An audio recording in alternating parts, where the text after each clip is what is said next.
announcement has been paid for by the nWBro's podcast. Ladies and gentlemen, it's Blade, Big Kev, and Karlifornia. It's the nWBro's podcast. Hello everyone and welcome to the nWBro's podcast here. I'm one of your hosts here, Karlifornia. It's great to have you all once again, and this will be episode 16, nWo Saturday Night. And I've got to introduce my esteemed co-host here. First and foremost, Blade. What's going on, bro? Not much. I'm looking forward. Not as long as a break between the two episodes, so I'm ready to go. I'm looking forward to chatting.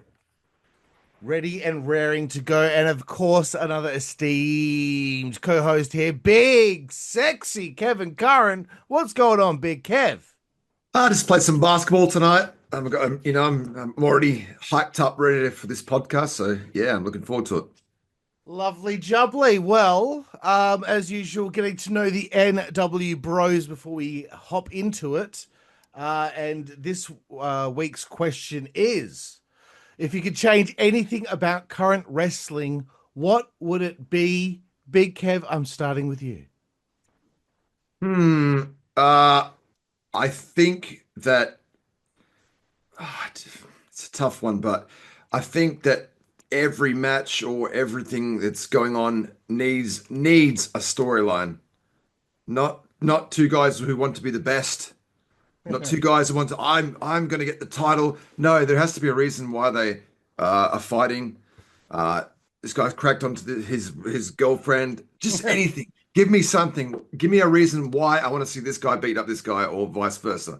I think that's the main thing. And shorten the fucking matches.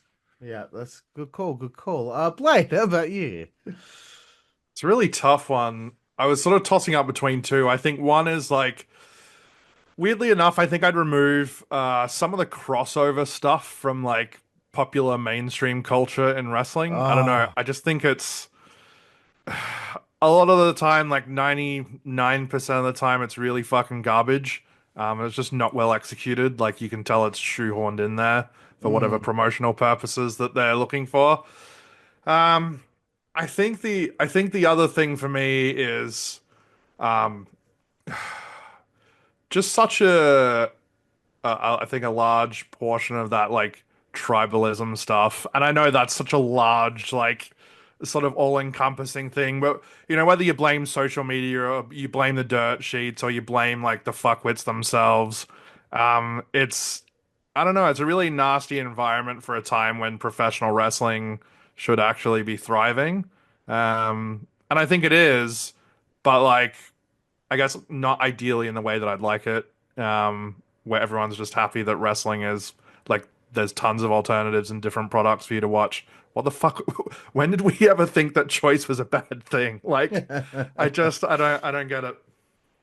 Yeah, no, I agree with both of you there. I guess off the top of my head here to think of an answer, I would like wrestling to go back to being the male soap opera.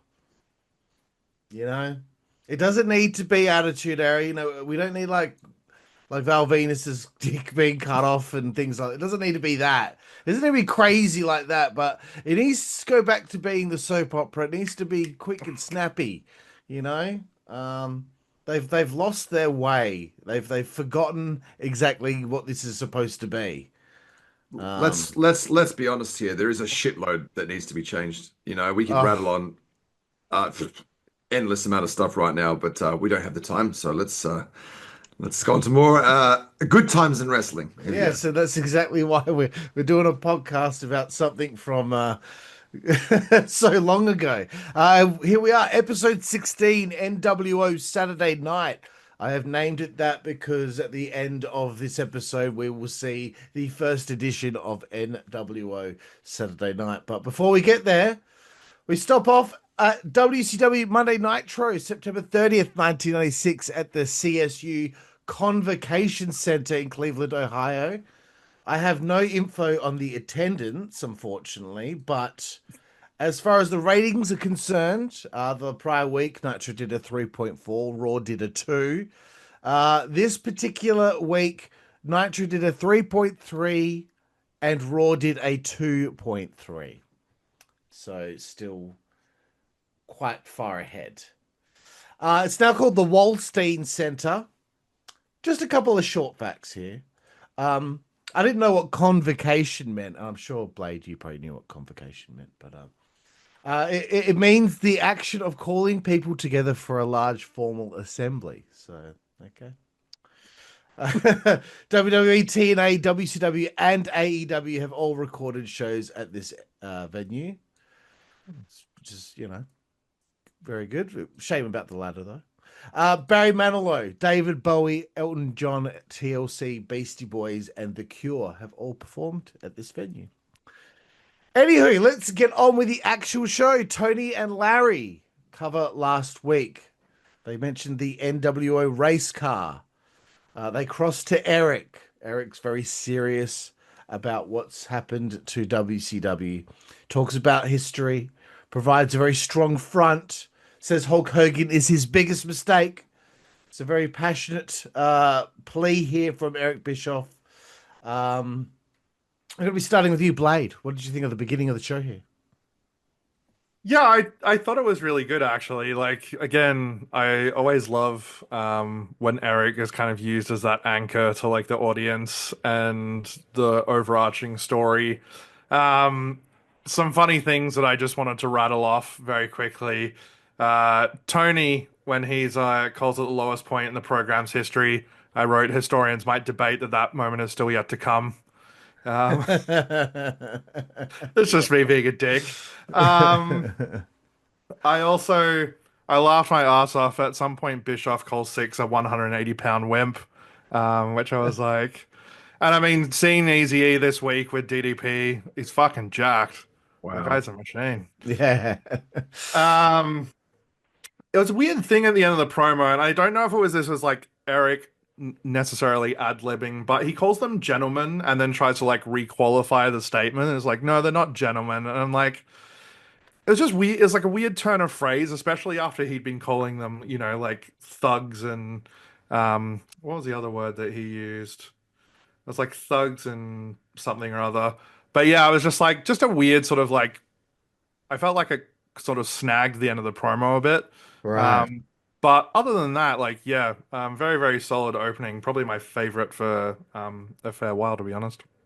Very nice. Big Kev. Anything to add here? Would you classify that first line from Tony as the a Tonyism? Tony Schiavone. Schiavoneism?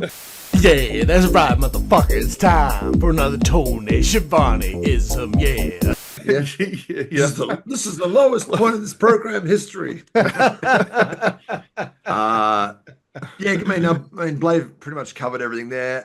It's funny. It's an interesting dynamic how Eric Bischoff, compared to the other commentary team, he gets bullied around and he emasculated a little bit sometimes with a guy slapping his head and making him look like but he never ever comes across like he's still you're not going to do this anymore. He's still got that in him where he's not going to get scared by them. So I think that's an interesting and maybe that's true to his actual nature of Eric Bischoff. It's the best characters so that's themselves turned up to 100. And we've seen people try to criticize Bischoff, and he like, what was it last week? We had was it Jerry Lawler? Yeah, he just attacks him. So kind of maybe this is as Eric Bischoff in real life is quite like that. So I kind of like that how he's not scared like Bobby is, and he doesn't have that sort of. That's an interesting dynamic. I like that. very nice. I don't have much to add there. You guys kind of covered it pretty good for me. But I did like the seriousness of Eric because, what happened the prior week was, bullshit. Like they completely fucking ruined the show. So Eric coming out strong is necessary. He says it's not fun anymore. See, I love that shit. It's fun for us. So I know like the footage that I've given you guys, we are skimming. So everyone out there, the last few episodes we've been covering the full shows because I've wanted the guys to see the pacing of the show and all that, but it's time to start skimming because we're supposed to just be covering the NWO. So that's what we're doing with this episode here. But one thing I wanted to quickly mention, the next matchup was Hoovy and El Technico taking on Public Enemy. El Technico, there's a history with this character. Many different people have played him over the years, but this time it was Billy Kidman under a mask because Psychosis was detained at the border of Mexico. I don't know what happened, but I will seek out information on that maybe for the next episode when I look at the Observer. I'm sure they'll. Because when explain that. El Technico came on, I was like, I don't remember this guy at all. I mean, how many No. matches did he have? I don't remember him at all. No, I'm pretty sure the character was played by like several people over the years. That's funny. They must have just had the tights hanging around somewhere. Anyway, we're skimming. We're getting to an interview here. Mike Tenay with Steve Mongo McMichael, along with Chris Benoit and Deborah. Big Kev, anything to add here? He says Mongo's not wrestling tonight. Oh shit! What a shame, eh? I like Deborah's touch on this promo. She was really good, and her accent is just was wonderful. Oh, Benoit did a little bit of touching himself, like kind of like Lugo a little bit. So I thought that was funny. And in the promo, Benoit uses the word perennial. I like that. I thought that was a nice word, and I don't think we're ever going to hear that in a promo ever again. So, very yeah. nice. Cool. Blade, anything? Um, I think the thing that really stood out to me is just like how very average Benoit is on the stick at this point in his career. Like, and this promo, I was just like, the delivery felt strange. It was a bit stilted. He was very slow. He over enunciated a lot. Yeah, I'm sort of watching and I was just like, man, like, I know that wasn't necessarily his bag, like, even later in his career. Like, I wouldn't say you'd be like, man, go check out, like, all those amazing Benoit promos. But, like, he became serviceable, I think, later on. But wow, at this point, it's, yeah, they're tough to watch. Yeah, Come no, on, it come is. on, Blade, perennial. Christ's sake. Yeah, look, all I've really written here was Benoit bores us with his promo. But I did write Benoit versus Rick Steiner in the main event. Ouch. I mean, it's not a bad match. I mean, I think it's a good match, but for the main event, not sure. And then I wrote, I have a feeling this isn't going to be a good episode. Anyway, we have an NWO announcement, the first of many for this show. The NWO are hanging out at the hotel. Hogan is celebrating with his son Nick, with NWO Sting sitting nearby, Ted next to him as they're drinking. Ted talks about paying for the announcement. Hall and Nash and Six are next to them as they all yap. Look, I'm just gonna go to you guys here. A lot of shenanigans here. Big Kev. Yeah, there's a lot here. We have a young Nick Hogan here on the lap. Yep. That was interesting. And then obviously this all these segments joined together. It's like it's in like an NWO ad, but it's kind of like a storyline in between the whole show. So I like that touch. That's really cool. Once again, it's different stuff every week. We're getting not the same promo in the middle of the ring. It's always a new way of doing this storyline. Is this the bit where Nash talks? Yeah, he does a bit of talking, that's for sure. This is funny stuff.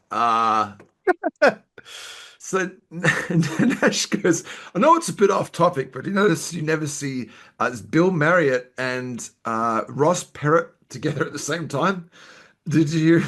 Yeah. So I did a little bit of research. So Bill Marriott's the owner of the Marriott hotels, and I think they're in the Cleveland Marriott Hotel. Yeah. And this Ross this Ross Perot guy is just a politician or a businessman. So I don't know why. I really like how he says this line, and then Hall looks at him and goes, "Why would you say that?" Like it's just something random. It's came to his head. He's just said it, and he's got the picture in his hand and everything. It was just it's so weird but funny. I was laughing, and then Nash is like, "Deborah Michael, she wants me bad." Taking a shot at Steve McMichael. Yeah, it's Six is ordering room service, and yeah, it's funny. It's a funny little segment. Yeah, it's almost like they didn't really have like a massive plan for it. They were just just kind of mucking around. Blade, anything to add here? I can't remember at the start of it, and like I think part of what I didn't catch is because the audio on these at times can be a bit funny, given that they're much older. Was it ever established that like? Because initially I was like, "Who is that kid?" And then by context, kind of like picked up that it was Nick. But like, is it ever like specifically mentioned that it is him? Because otherwise, I'm just like kind of fucking creepy that like Hogan had some kid sitting on his lap in the room. I think at Calls the him- beginning he calls called him him Nasty Nick. Nasty Nick, right? That's right. Yeah, Okay. Yeah. It was just like, oh, I think he Jesus. just has this young boy in his lap. Yeah. So weird. Yeah, I love the Nash part of this, as Big Kev said. He orders a Southern Comfort, which popped me. I'm not a drinker anymore, but I used to drink a lot of SoCo back in the day. Um, I love these promos, but I do think, and sort of touching on what Kev said as well. Man, this kind of like flipped the other way for me a little bit, where I'm like, it's just like a little bit too chaotic, and you can't hear what they're saying at times. And I'm like, like I know that that's kind of the vibe and the energy that they're bringing, but I was like, there was multiple people speaking. There's music, like it becomes a bit of a rabble. I also just wondered where Vincent was at Yeah. this point, because I'm like, everyone's in the room bar him. So I was kind of like, that's a bit strange. Like he's a bit conspicuous in his absence. Yeah, I did write that. I could not see him either. Um, Also, I did find it funny. I believe at one stage the Giant was talking about how he was hungry. Of course he is. But they were talking shit, having fun. But we know that they won't be showing up at Nitro because of this. And a quick mention: Alex Wright upset Dean Malenko in a match following this. Highlights of Savage and Bubba from Saturday Night, but now we have a Macho Man interview, but there is no Macho. Tanae is confused, and we go to the commercial. Blade, do you have anything here? No, not particularly. No. No. Kev. No, I'm actually lost where this bit is, to be honest with you. Yes, because this dickhead up here forgot to put the fucking footage in for the boys to watch. Let's move forward. We have a Slim Jim advert with Randy Savage. Did you guys? I'm sure I've left this in the footage here for you guys. Did you see the Slim Jim advert? There was a few in the whole thing, wasn't there? No, there was like a Slim Jim advert. Then the WCW Thunder theme from in future years plays as Ric Flair interrupts Savage during the advert, and they have a little bit of a back and forth. Did you guys see that at all? No. No. Okay. I do believe I might have fucked up a little bit of the footage here, guys. Anyway, Jim Powers versus Eddie Guerrero. I just felt like as this show was moving along that this episode was going to do bad at the ratings because or it will have an effect the following week. That's what I was thinking. Because there's a lot of cold matches here. And yes, as Jim Powers comes out, I'm thinking, okay, I think Ice Train is definitely gone at this stage, and he's probably gone to wrestle in Germany. They showed Matt Gaffari again in the crowd during this, former Olympic silver medalist. Nick Patrick is in the neck brace still, which is really making me laugh. I put this in here essentially because of of the situation here with Nick Patrick. Blade, I'll be starting with you here. I mean, like, and I know we've sort of like referenced him almost being like the new Mean Gene of the podcast. Like everything Nick Patrick does at the moment is funny and makes me laugh. Like just the ridiculousness of how this referee character's gone from sort of being like an inconvenience to actually kind of quite a major thorn in the side of WCW's major stars. It's fucking hilarious. And then I think in this segment as well, just was it there was like a brief moment where a bunch of people like seemed to walk through the crowd with nWo signs. Yeah, the propaganda continues. Yeah. So that was cool. I love that they're still doing that sort of guerrilla advertising. Hmm. Also, I think I kind of cut this up so you saw that one stage of this match there was an nWo chant from the crowd. The fans want them there. And Larry Zbyszko got annoyed about the fans chanting for the nWo. Eddie did win with a German suplex with a bridge. Jim kicked out, but Nick Patrick still called it a 3. Eddie wasn't happy. Nick ruined the finish. Teddy Long and Nick get into each other's face. I thought the argument was hilarious. Blade, Kev, do you have anything to add here? No, there wasn't much to say. They're just that the chant from the crowd wanting the NWO. I guess that comes back to the point where you were making about there's quite a few cold matches, so I think they were like getting a little frustrated. Maybe that they wanted a little bit more of that on the show. Which once again they're taking a bit of a risk here by not having them in the arena, so the arena crowd doesn't get any of that. But yeah, it's a television show at the end of the day, and that's what they're doing, and they're doing that well.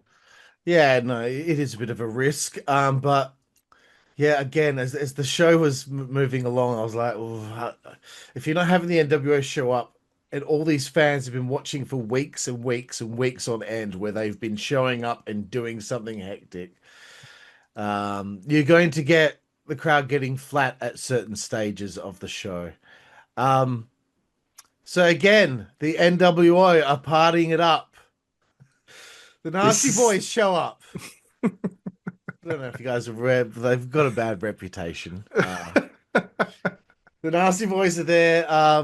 Six gets the door. The food arrives. The Nasties are in a good mood, it seems. Knobs yells that it's time to party. I wrote what the hell is going on. It started to get a little bit messy. But then Jerry Sag stands on a coffee table and does a Bischoff impression, talking out of his asshole, like Ace Ventura, saying, "Oh no, the NWO is gonna get me." So lame, so lame. I'm starting with you, Big Kev. There's a lot in this as well. I'm interested to see if you guys got some of these references. Okay. So Nash says, I saw a werewolf drinking a pina colada at Trader Vic's. A pina colada at Trader Vic's. Do you know who that was from? No. It's from this. And he says, I saw a werewolf drinking a pina colada at Trader Vic's and his hair was perfect. That in my brain, I was like, I've heard that before. Where's it from? And my brain went, Werewolves of London, the song. That's what I thought. And so I looked up the lyrics and that's where he got it from. Always with the fucking deep cut reference. Yeah, so because I watched it a few times. I'm like, where's that line? I know that line. I've heard it before. And then I had to do a bit of resets. So yeah, Six has got that wolf mask on, and that's where he got that sort of line from. It's so funny. Yeah. Do you find, for me, I've found the Nasty Boys a little. Their kind of shtick and their kind of jokes was kind of lame. They're lame as fuck, bro. And I found that the NWO was trying to kind of treat them like they're not pretty cool, especially with him doing an impression with the Bischoff and his arse cheeks on. It's something like Bart Simpson would do on The Simpsons from the first season. You know what I mean? Yeah. Yes. Yeah, this is a funny segment. I feel like I'm missing something, but I'll let you guys take over. No worries. Blade, anything you notice here? I mean, just to touch on that point, I sort of like the Nasty Boys in this like angle. It's almost like the NWO, like the cooler older brothers who like have access to beer, and you really want to hang out with them. And the Nasty Boys are like the annoying younger brothers, like doing stupid shit. Um, I I didn't pick up on those insane deep cut references, which is I love that you did. That's amazing. Um. I I actually laughed at Sags doing this because I was like, this is so stupid. Like it actually won me back a little bit. I don't know why. I was just like, this is so out of place. But it popped me, so I can't deny it. So immature. It's a grown man doing that. It's just that stuff will never not be funny to me. Someone bending over and like talking out of their asshole. Oh dear. Okay, we cross back to the arena. Mike today with Arn Anderson. Just one more thing. Yes, Kev. Ooh. They mentioned Wolfpack here as well. Really? Yeah, I can't remember if it's Six or Nash because he's got that wolf mask on. So they do mention Wolfpack in here, which I thought was kind of cool. And what was what was so Nash with his glasses on? It's funny. I don't fucking know. Yeah. So, but I enjoyed this a lot. I thought it was a really funny segment. It is funny, yeah. Today with Arn Anderson, Woman and Miss Elizabeth. The ladies look good here. Arn is on Liz's case over her recent behavior. Woman speaks, which is rare, or it seems rare. She chastises Liz. Liz is stressed out over pining for Savage here, and they're worried about her allegiance. Blade, anything here? Yeah, I was just sort of obviously, we've seen all the developments between Liz and Macho Man and the Four Horsemen and all that sort of stuff. Um, I do like Liz cuts a really sympathetic figure, which is, I mean, I feel like that's kind of been her shtick, like on and off at times throughout her entire career. But what works works. Um, and I think she probably was the standout for me in the segment. Mm-hmm. Um, I've never found Woman to be a particularly like strong talker. I think she's great, like at doing all the other stuff around it. Um, but yeah, and then obviously, um, sort of just like that super intimidating factor, I suppose, of like this really massive dude just yelling like at this small, frail woman. It's like not good optics. He's so gruff. Yeah. Kev. Not a hell of a lot here, but just I just like how they're involving Liz in the NWO and the Horsemen, so there's a connection there, and so it's just good storytelling and what, like I said before at the very beginning of the show when I said what could modern wrestling change, just shit like this, like it's just so small, like they're just like what do you like they're saying to her, what are you doing? Are you with us? Are you with them? Little division there, like that. It's just a little something, just more of that. But yeah, not a hell of a lot here, but just adding to the story, I guess. Yeah, well, I do like that this thing keeps bleeding through from one thing to another, and it's not just like everything's always so self-contained these days. And once you see somebody during the show, you don't see them for the rest of the show. Whereas here, everything's still being affected. The lay of the land. Brad Armstrong. Hugh Morris finally have their rematch from several weeks ago where Brad got the surprise win on Hugh. This is where hour number 2 begins. And Hugh picks up the victory. Gets his win back. Finally. I don't know why it doesn't matter. Who cares? Today talks about Randy not being there earlier for the interview. Bobby says something happened to him. Eric doesn't think the Nasties are going to join the nWo. They couldn't be that dumb, says Eric, I believe. Bobby talks about DiBiase and Hogan selling the Nasties down the river. And, this match was all really just to talk about the nWo.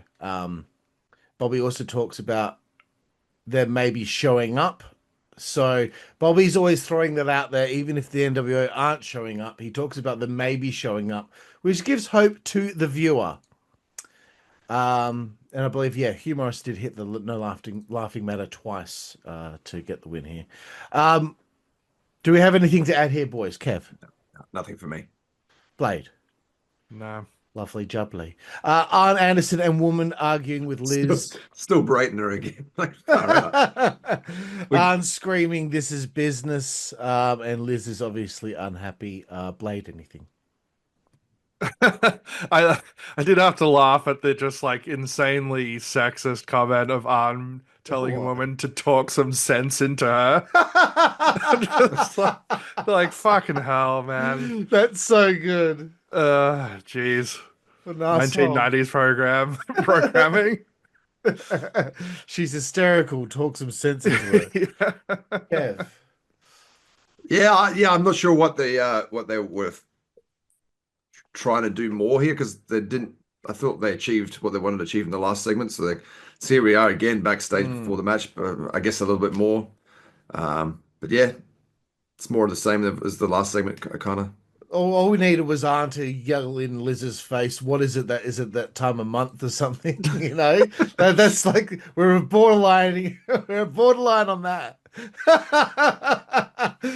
Fuck me. Okay. John, on a funny note, how we're looking back at things from years ago, and some things you go, "Well, okay, wow."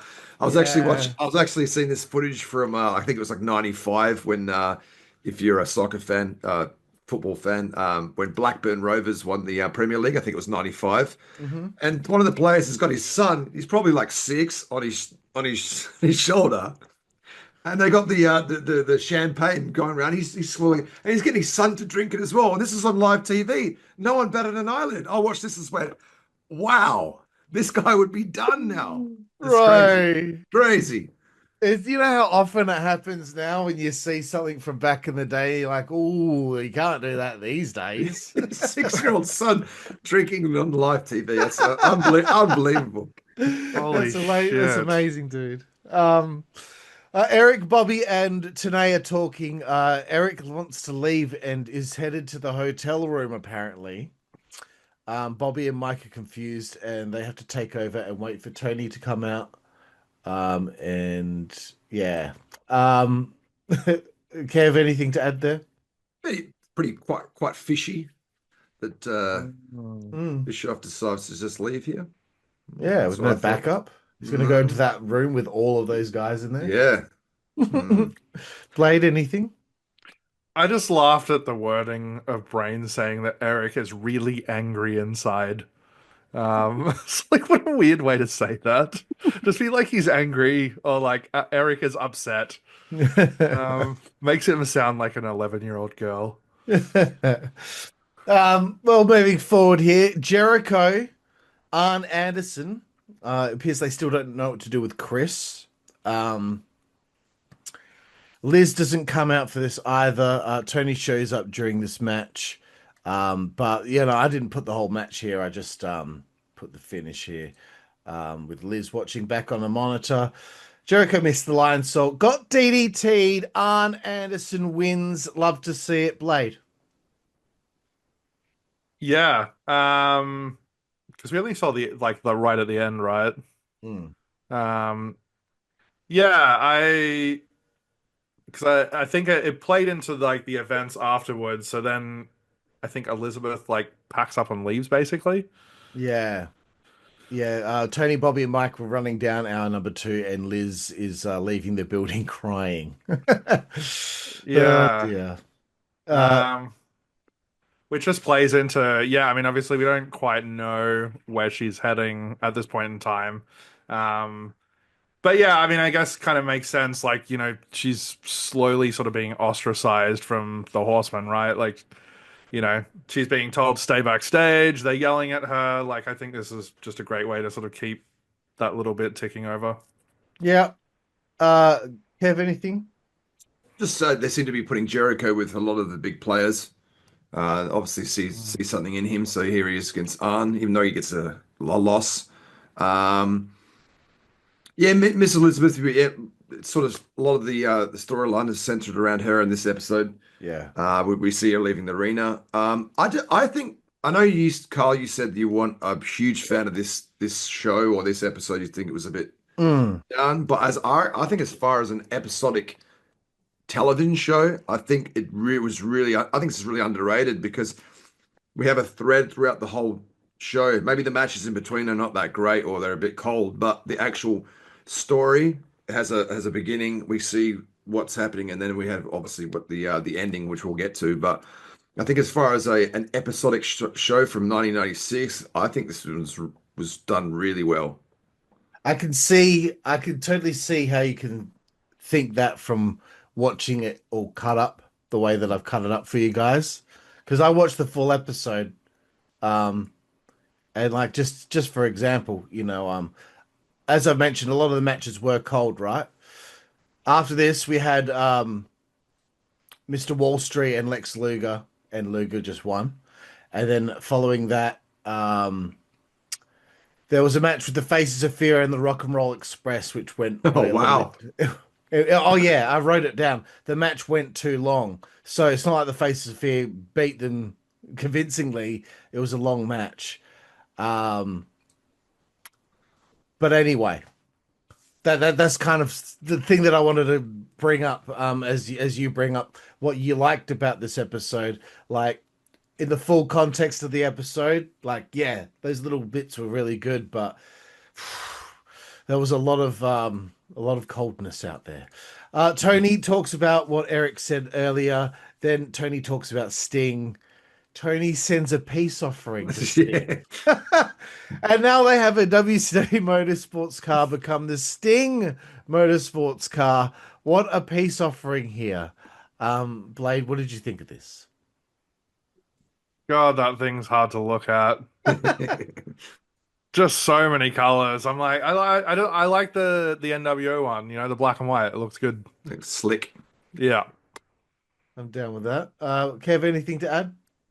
Well, I mean, this is just like a little advertisement for like the WCW version of their car, but I think it's once again, there's more storyline enhancement here.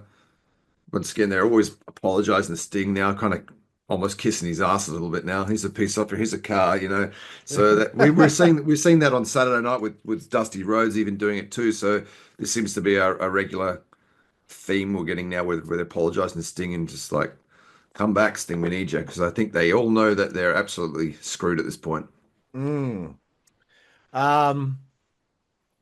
yeah, so we'll move forward here. As I said, yeah, Rock and Roll Express Faces of Fear. The Rock and Roll Express came out to the theme song of the WCW magazine adverts. Wow. The crowd did keep chanting nWo. Face of Fear won, and then the Public Enemy attacked the Faces of Fear after the match. So I don't know what that was about, but anyway, another nWo announcement. They're hanging out, they're smashing some pizza, and now Kyle Petty is there hanging out with the boys. Hogan brags about making the deal. Kyle Petty talks crap about the WCW car. Nash screams that Kyle Petty is sweet. They talk about Kyle Petty throwing fists with another driver or something. That's why he's kind of been picked to be the nWo driver. I'm gonna start with you, Kev. Yeah, it's a short little segment. I thought Carl Petty was quite a good talker, to be honest with you. I thought he did a pretty good job here. He was, like his southern accent is really that's really cool. This is the bit where Hogan says Elizabeth has got to be trick and treat. The way he says that is so creepy and predatory. From here, I was like, it just sounded really disgusting the way he said it. Like it made me like, oh, I hate this guy. That's the way, and he done it well. Yeah. So this is cool. Very nice. Blade, anything here? I just got to be that guy and say, Hulk's talking to the outsiders and they start talking about the race cars and he drops in, my son, Nasty Nick, loves race cars. I was like, yeesh, the power of foresight. Yeah, fuck. Shit. I did not pick up on that, but yeah, I, isn't that crazy? How some things like that happen, mm, Fucking hell. Anyway, I thought Kyle Petty was probably getting a bit of a kick hanging out with the wrestlers there. Um, Don't you find as well? Like, I mean, they're all talking over the top of each other, but it generally seems that they're just hanging out and partying and drinking. It really seems that way. I mean, there's a fine line between what we get now, where it's just super scripted and not doesn't seem yeah. realistic at all. But then here you got like the other end of the spectrum, where it's like very loose, anything goes kind of thing. That's a good point. Even though it can be a little bit messy at times and they're talking over each other, at least it feels real. Now, when you see these backstage segments, and especially WWE, God, they're so contrived and Yeah. just fake, man. Like the NWO, they recognize that there's a camera right in the room, whereas now they still just pretend that there's no camera there. Um, I think the only time that they may have gotten even somewhere in the neighborhood is some of the stuff that they did with the bloodline, like with when Sami Zayn was doing like the honorary Uce stuff. That was funny, segments like when he's taking them to a Waffle House and they're like, it was a bit more like off the cuff, but I mean it's such like yeah. a like product light compared to what's going on here. But that stuff that was funny. Like I laughed at that segment. I was like, I just wish they did more stuff like that, blurred the lines, between like that sort of, yes, this is scripted TV, but like you can tell they're friends and they're enjoying hanging out and all that sort of stuff.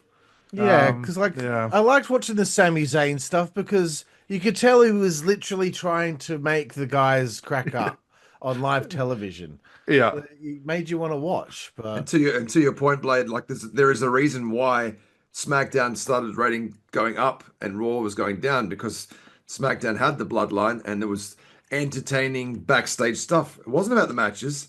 It was about this story, and that's what was working for them. And now there's none of that anymore again. So Yeah. why I just don't understand. It's like you can see that the ratings are going up by doing this storyline. Why would you not continue to go in that angle? Okay, this is working. Let's do this. Not go back to doing nothing. I don't know. I really don't understand it. it's just the constant frustration of today's wrestling. We get to the main event here: Chris Benoit, Rick Steiner. Nick Patrick brags about still working hurt. Um, and I don't know. I'm sorry. I've got my notes mixed up a little bit here. Did Nick Patrick get interviewed before the match? He was in the ring, dickhead. I don't have that in my notes. No. Okay. I don't know No. what that's doing there. But anyway, Steve Mongo McMichael with the Halliburton. And I smell Benoit and McMichael versus the Steiners at Halloween Havoc. They go off the air after this one, but there's one more announcement. Liz is now with the nWo, sitting with Hogan and the Giant. Giant is trying to convince her to join the nWo. And then, here's Vincent. Vincent finally shows up.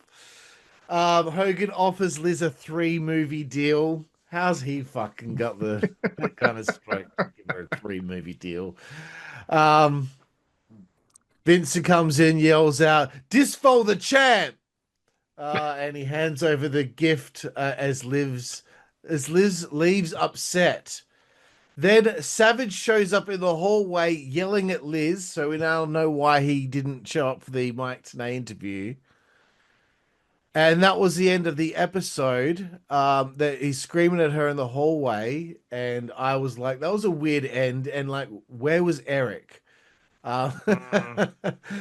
Um, who did I start with last time?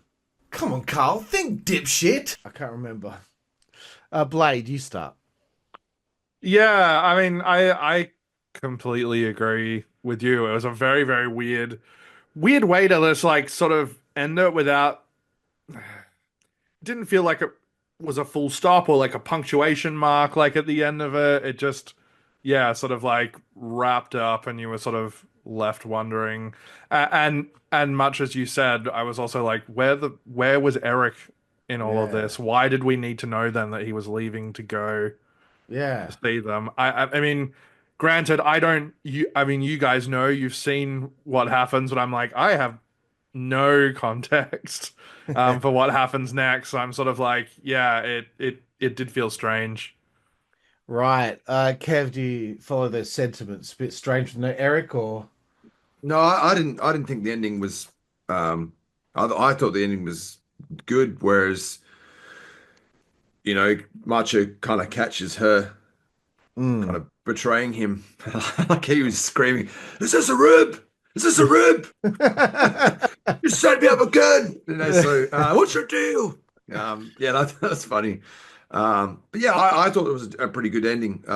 Because now I guess Liz has got caught Mm. coming out of the room. So it leaves us for the next episode. What's going to be the fallout from this? But yeah, to the point with Bischoff, we don't see him at all. Yeah, so that's a little was a little strange. But Yeah, yeah, it's a little bit. But she is also a little bit cut up about the situation still as well. So who knows what her motivations are. But anyway, let's move forward, guys. WCW Saturday Night, October 5th, Canton Civic Center, Canton, Ohio. 2,000 people. It's a sellout there. Not much to go for this episode of Saturday Night. Just two little things here. I believe the first matchup, I can't remember who was in the match. I think Mark Starr was in the match, maybe Brad Armstrong. Um, Ted DiBiase and Vincent show up in the crowd.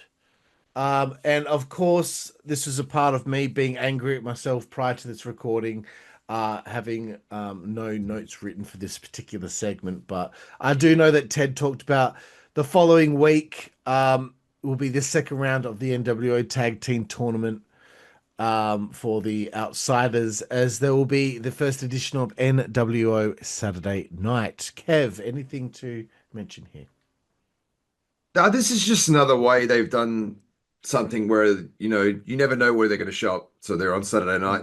If you miss this show, you might miss out on the NWO turning up on and wreaking havoc. So yeah, I think them, even if it's just Ted and Vincent, it was they're still on the show, and it's a little something. Yeah, Still exciting. yeah. Blade, anything to add here? I don't know, like, I'm not sure if this is carried on from this point or whatever, but I think this is the first time that it's been mentioned. DiBiase calls himself the CEO of the NWO, Yep. um, Right. I did not pick that up. which I didn't think was established before that. I actually really, I thought this was a great segment. Like, I just loved the overall vibe of them just interrupting in the middle of a match and just speaking, and the match still went on. Like, it's just that guerrilla stuff that they do that seems like so out of pocket. Yeah, I really enjoyed it. Yeah, I like it too, and I think this is something that actually starts happening more and more at this point. I think that a lot of the time they just show up in the crowd with a microphone in their hand.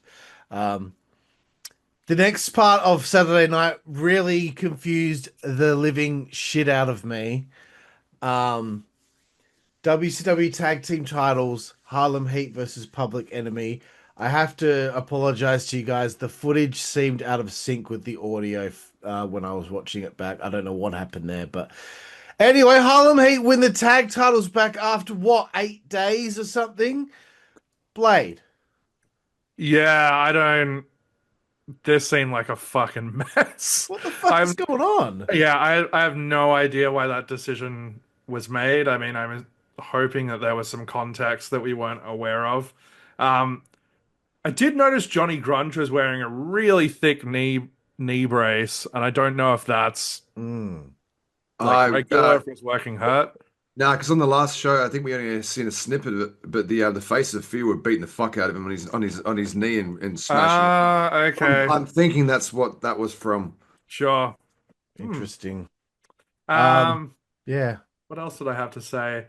Yeah, I just It's a bit disappointing, actually, especially because, Harlem Heat had quite a lengthy reign prior to this, from what I understand. And then they've had this very, like, quick transition.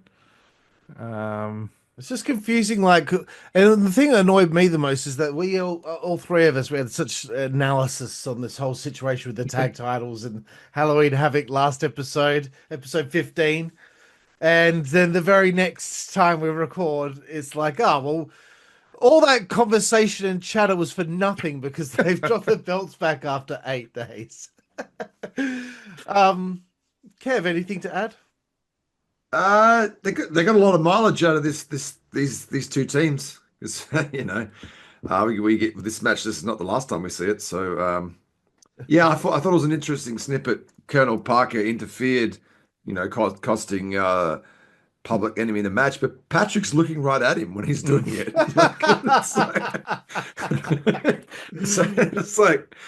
So the bit where the last show where it's kind of like you felt like they made Public Enemy win the match, so then the outsiders have a lesser opponent, I guess an easier opponent at the pay-per-view. Now that's kind of thrown out the window, so it is confusing. It isn't logically. I don't know what were they aiming to do here. I'm not sure. Yeah, I'm not sure, bro. But it is funny, Nick Patrick. It's like right. It's just like he fucking screwed Hailmary over the first time around with the tag belts being dropped to Public Enemy, and then the very next time he just lets them cheat to win. Like he's so inconsistent. Anyway, let's move forward here, guys. Nitro again, October 7th now, 1996, Savannah Civic Center, Savannah, Georgia. 4,300 fans in attendance. We'll get to the ratings here quickly. As I mentioned before, which I didn't write down a second time, Nitro the prior week did a 3.3, Raw did a 2.3. And as we get to October 7th, Raw did a 2.1 to Nitro doing a 3.5. So it went up. It went up. Your cold matches, Carl, wrong. Did it matter? It didn't matter. Fucking hell. They talked about Liz, and they look at some footage of what happened the prior week. Savage being incensed and all that. Tony and Larry talk. Big Kev, thoughts? Tony's a bit more sympathetic here to Liz in the beginning of the show. Mm-hmm. I don't have a hell lot of notes here on this sort of segment, but we're just going to sort of continuing on this Miss Elizabeth storyline. I guess this is kind of a weaving thread throughout the shows now, with Randy at nWo. So yeah, I guess just addressing the end of the last previous episode. Lovely. Blade. Pretty much the same as Big Kev. And I'm the same as you and Big Kev. Let's move forward. Again, WCW tag team titles on the line here.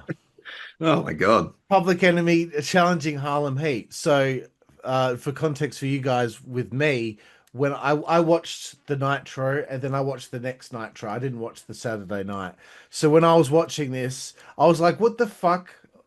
Why have they got the belts back again? So then I had to go back and see what happened on Saturday night. So this is the thing that I was angry at myself over before we started recording, was that it appears that in the footage that I sent you guys, I completely missed an important part here. So I'll let you know what happened.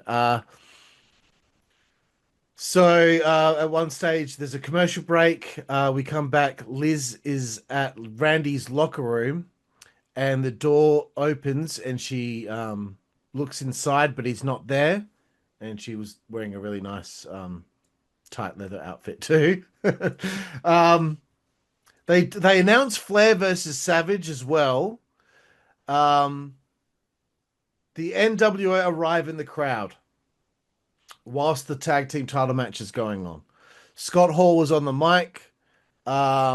He's still saying the word Chico.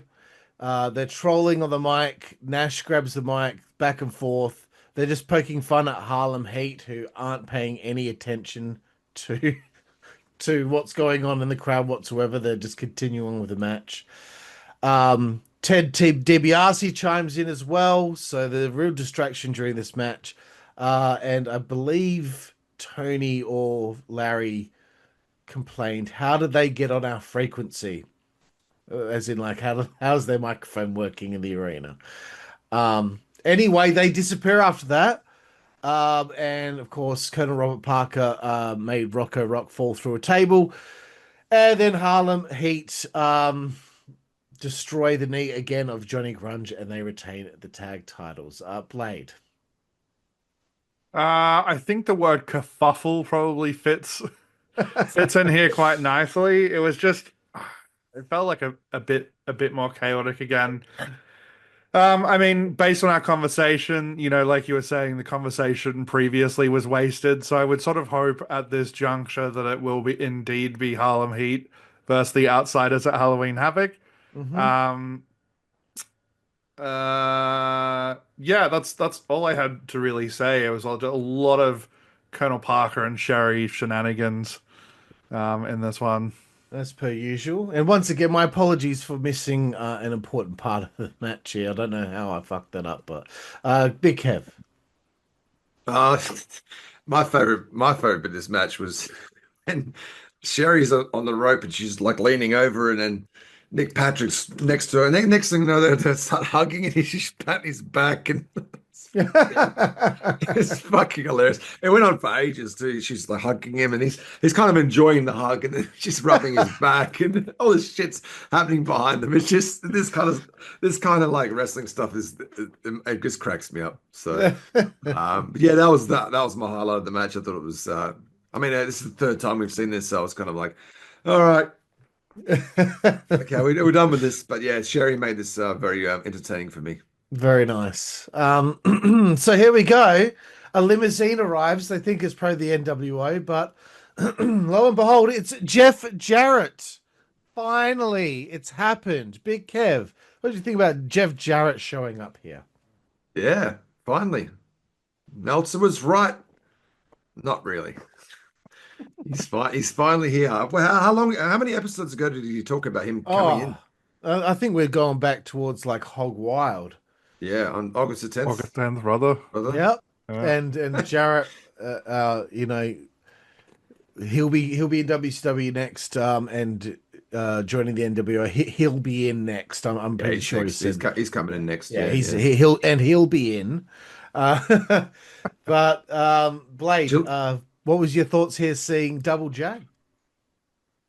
Yeah, I mean, I wasn't sure when he showed up, so interesting. And yeah, I mean, definitely Meltzer was on the money just several months later, which, accuracy in journalism isn't super important, so. Yeah, but again, it's another exciting moment here seeing somebody from the WWF jump ship. Okay, moving forward, Nick Patrick in his neck brace, and he's going to get Savage fined $1 million. $1 million, come on. Punching him in the head. And Nick Patrick with his neck brace, dude, it's killing me, dude. It kills me. Blade. I was like, can referees even leverage fines against wrestlers? Like, he's calling his own shots here. I also noticed that he alluded to having Mean Gene stood down, which I was very unhappy with. Every Nick Patrick segment at the moment is just it's quality television. He's the man. Yeah, he's so good at what he does. I remember the early days, I was saying like, wow, this guy's like really good on the mic, and like for a ref, like he kind of gets it. He's gone from strength to strength. It's brilliant. Whoever's idea it was to get Nick Patrick this involved in everything is because when we were around the point of time where it was like at the Disney MGM in the outside arena early on in this podcast, Nick Patrick was just a referee, but he's really become a focal point of the shows. Kev, anything to add? No, pretty much the same as what Blade said, but I just love how like Nick Patrick is so like so guilty, but yet he somehow manages to talk his way out of it by bringing up points that he's kind of right though, you know. He's kind of true. So the way he defends himself is masterful. I think he's awesome. It really is pretty good, isn't Yeah, you're like watching along, going, he's kind of right though, like you know. it? Yeah, he's great. He's great. That's good. I'm glad that you guys are enjoying it as much as I am. Even just hearing someone say the name Nick Patrick and I burst into laughter. um, so the next bit I cut out of this footage for you guys, of course, but DDP beat Jim Powers. It's just, I'm sure it's a big surprise for you, Blade. And yeah, Ice Train definitely has to be gone at this point. It's 2 weeks in a row, and Teddy Long is with. Anyway. I know who I would have kept, and you know. You see, the thing is, and I don't want to go on too long about this, but I asked Ice Train when I interviewed him about it, and he said, I don't have no idea why. I don't have no idea why that they didn't. They took me off TV, didn't bring me back, and sent me to Germany for. Because he's having pay-per-view matches and had a storyline just a couple of weeks ago. So I don't see the reasoning. There's plenty of other people in that show that you could have you wouldn't have missed. But yeah, I don't know. I'm not sure. I'm not sure what's going on there. Okay. So Mike Tenay interview with Macho Man Randy Savage. Out comes March with the WCW Motorsports guy.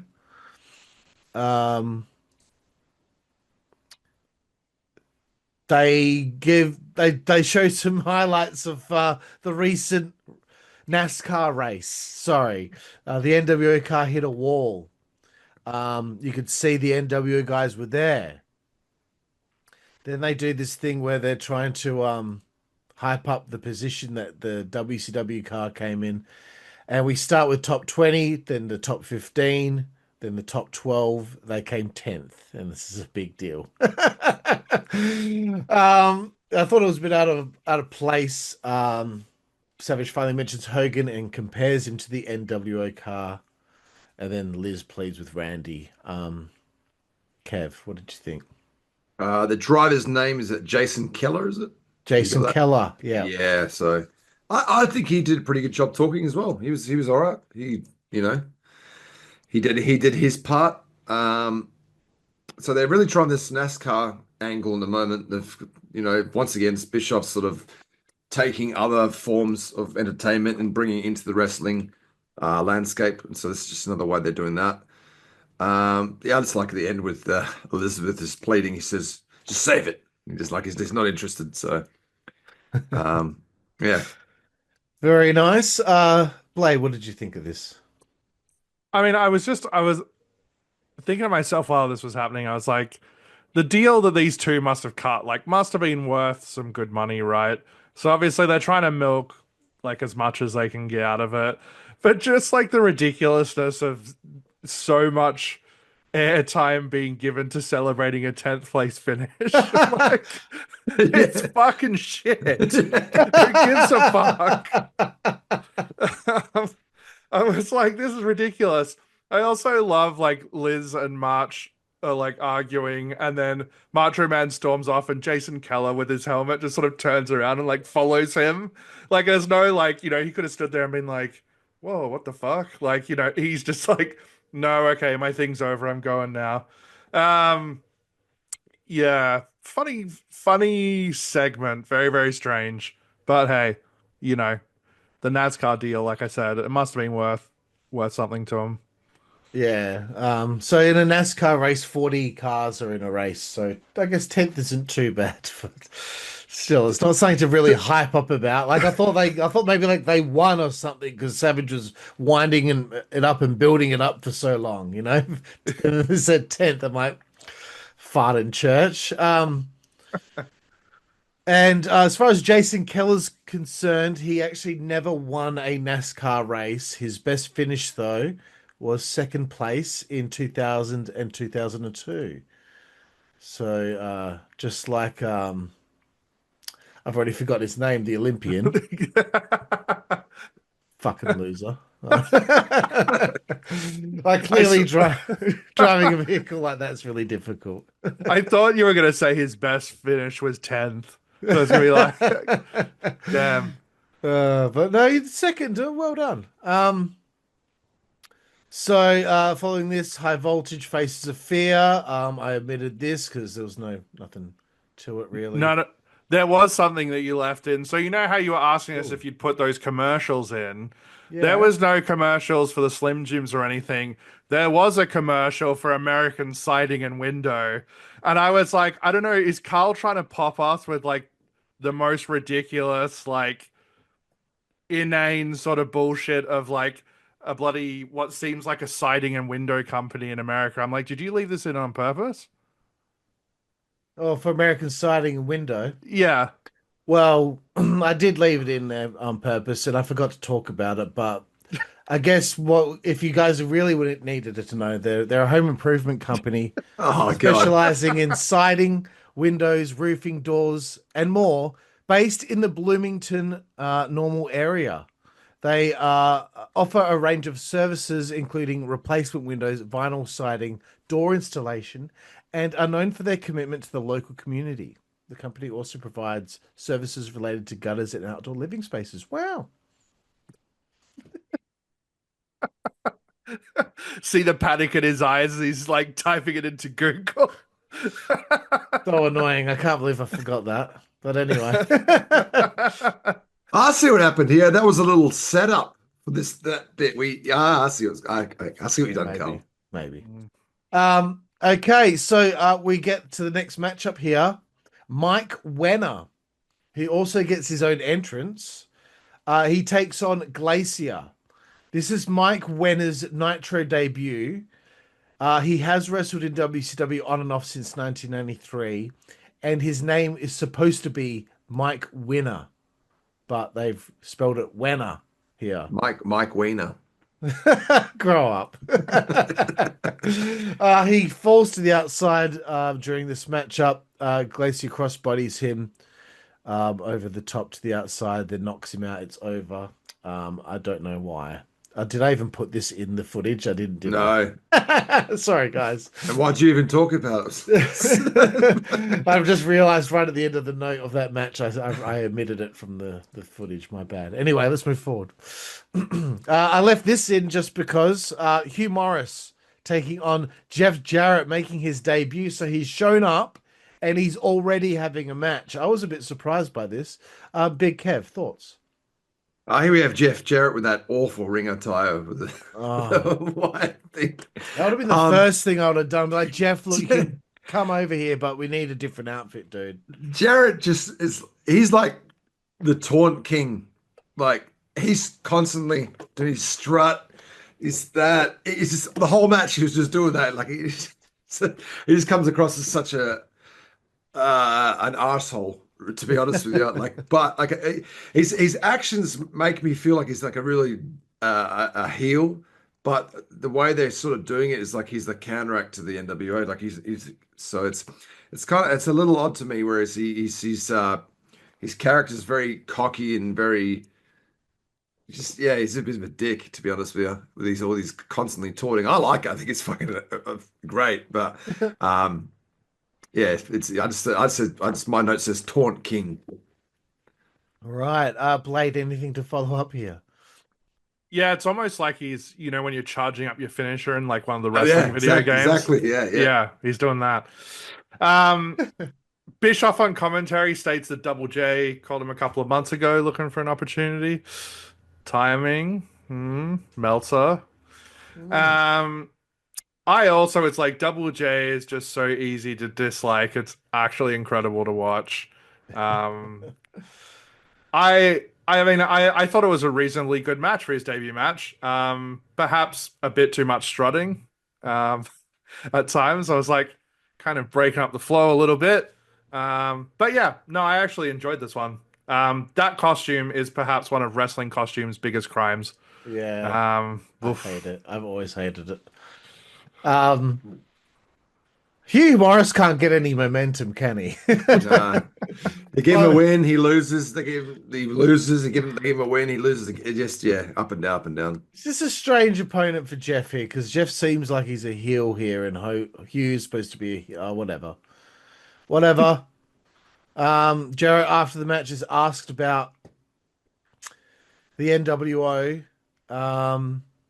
He's against Hogan and the NWO here. There's an NWO chant, and Jeff, I guess, says that Hogan can stick it. I'm not sure, but anyway, to Dave Meltzer, wrong, wrong. He didn't join. Wrong. Thank you. Let's move forward. Eric, Mike, and Bobby talk. I thought this was interesting. Okay, there's no mention of the NWO in this segment, right? And I feel like through this episode, it feels like they're resetting a little bit, and starting to try to give the rest of WCW some space to breathe right now.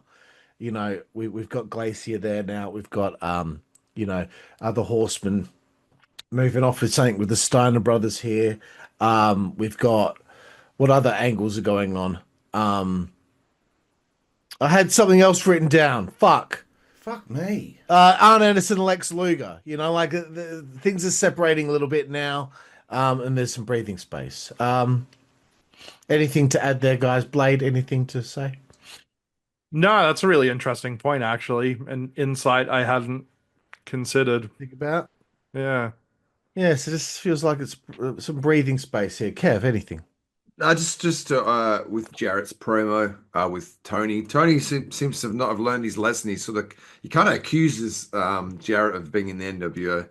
It's like, come on, mate, have you not learned your lesson from accusing Sting? Jarrett had a couple of good lines here.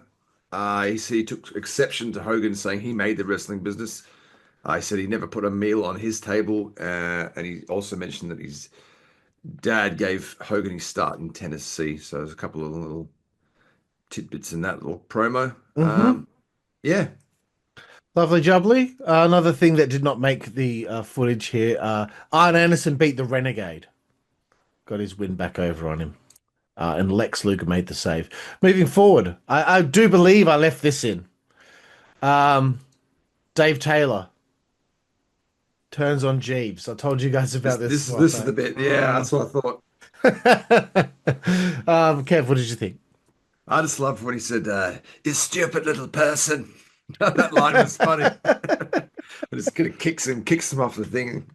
So that's the last time we see this Jeeves character. That's his exit. That's it. He gets Treated like a piece of shit. European uppercut, out cold, never heard from again, never seen again. And it looks like when he did that uppercut, he really let it fly too. It was rough. Well, this guy that portrayed Jeeves, he's actually like an acrobat. He's actually like I don't know if he did also did gymnastics or whatever, but the guy actually portrayed Wildcat Willie, who was the mascot of WCW. I haven't got his name written down, but anyway, I just found it funny. Just kicked in the ass and then fucking out cold. No one's concerned. No one comes to help him. Do you have anything to add, Blade? No, it made me laugh. Anyway, Lex beats Dave Taylor and attacks him after the match. Rick Steiner, Benoit rematch here, but this time Scott Steiner's at ringside and Mongo's at ringside. I do. Okay. Here's again a problem with my notes, boys. Does the NWO car show up in the middle of this match? Yeah. It must do. Yeah. Okay. So the NWO limo shows up. Did either of you notice that the number plate was so totally made at the last minute? That was not a real number plate. That was so fucking made. Like, oh my God, bro. Hogan and the Giant show up. Hogan says he's got some business to tend to. So Giant watches from the limo. And it's mentioned that security beefed up. Blade. It's funny that you mentioned the license plate because immediately that caught my eye as well, and I was like, I can just imagine some dude in the production truck at the 11th hour being like, "Fuck, fuck, fuck, fuck, fuck, fuck, fuck." Yeah. Just panicking, looking for a magic marker somewhere. Yeah. Kev, anything? This gave me the feeling before it happened, like the shit's going down. That's the kind of when you got Giant and Hogan come out and Hogan says he's got some business. Giant to watch his back.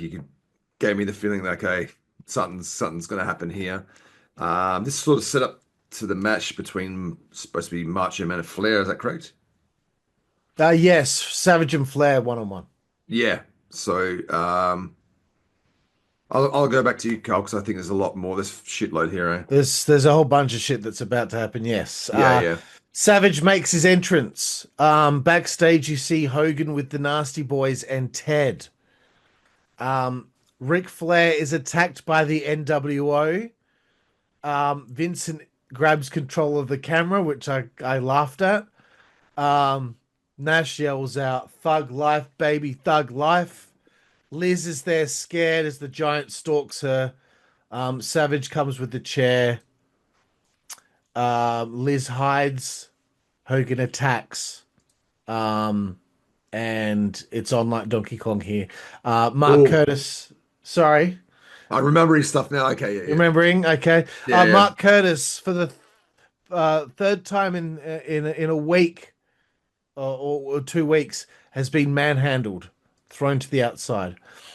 Savage gets assaulted. I'll just keep going through what everything happened here before getting to your thoughts, guys. Hogan has Liz. Who do you think you are? I own you. Giant drops Savage when he's trying to carry him into dude, this Yeah. What the fuck? he could have ended his career here. This was not good. Yeah. And you could see in the face of Giant that he's fucking annoyed that that's happened. Like, because when he goes in that step, the steps under, something's wrong with it. So it kind of moves. So it's bro. Not yeah. But even after that, when he goes to put him in the ring, throw him in the ring, he fucks that up too. And that was a terrible way of putting him in. Like, man, I would like. I was meaning to do some research on this before we went this podcast. I just forgot. But I would like to know if there's any sort of stories from after this from Savage with Giant, because I feel like Savage would have fucking lost it, to be honest with you. Such a brutal looking fucking. Oh. Anything to add here, Blade? Whilst I try and do some research on this quickly. I thought there was some great visuals from this. You know, the spray paint body outline is a great TV visual. The rubbish again. The drink exploding over Giant, Yeah. I thought was great as well. Hogan with that creepy, like Kev said, with the creepy stuff. He says that the consummation of Elizabeth and Macho Man is null and void, and he owns her body, soul, and mind. I was like, oh, it's just, it's not comfortable, hey, but he does it well. Also, again, the visual stuff, Giant holding onto Elizabeth's head in his hand is like, it's like he's palming a basketball sort of thing. I'm just like, it's a terrifying image of these massive heads over this small head. I'm like, could crush it like a watermelon. And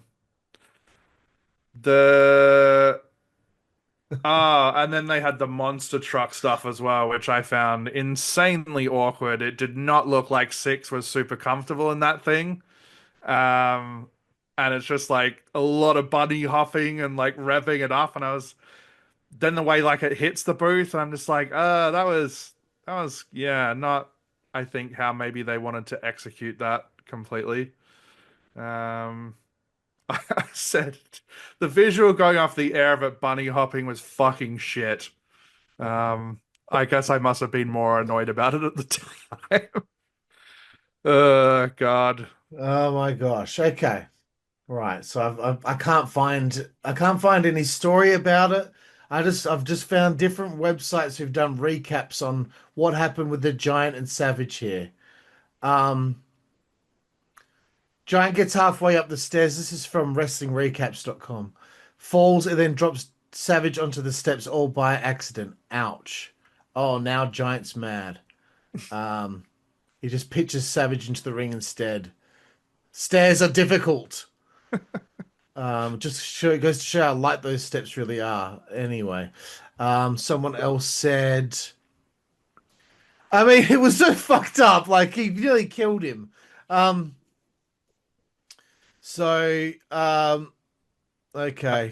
And then fucks the press slam. Like, yeah, it's like, not only do you have this disastrous, like, fucking grim looking bump that could have seriously injured Macho Man, then to fuck the press slam and, like, sort of dribble him over the top rope. I was like, ah. But I feel like a little bit of this is kind of like a bit of a through line for Paul White's career a little bit. Like, I think at times he has made some pretty, like, grim looking mistakes, or like gone for those sort of feats of strength thing where you're like, he's a big dude, he should be able to pull this off, and then he can't. Yeah. The only other things I found were from 411mania.com. The only thing of note being Giant attempting to carry Savage into the ring and falling off the ring steps, which could have been nasty. Dude, that's all you had to say? Another one, ProWrestlingOnly.com. The Giant carries Savage to the ring and almost kills him twice by accident. And of course, Scott's blog of doom. Giant carries the limp carcass of Savage to the ring, but trips on the ring steps and damn near kills Randy, who falls with the small of his back on the edge of the steps. Oh dear. Anyway, let's get back to the notes here. Where are we? So yeah, okay. So after this has happened, he gets choke slammed. Savage is down. Yep, all this shit. Leg drop to the back of the skull. More leg drops. Hogan sprays Savage like a crime scene. Trash is thrown. A drink hits Giant. Hogan spray paints nWo rules. HH is sprayed on Savage's back. The Outsiders, Vincent and Ted come out too. Hogan is on the mic. Yes, again, owning her body, soul, and heart. Hogan owns her. Ooh, yeah. And then let the games begin. 6 is in the nWo monster truck. The commentators run away and the show is over. Did you guys cover any of that whilst I was doing research? Yeah, a fair bit of it. Okay. Kev, did you have anything else to add?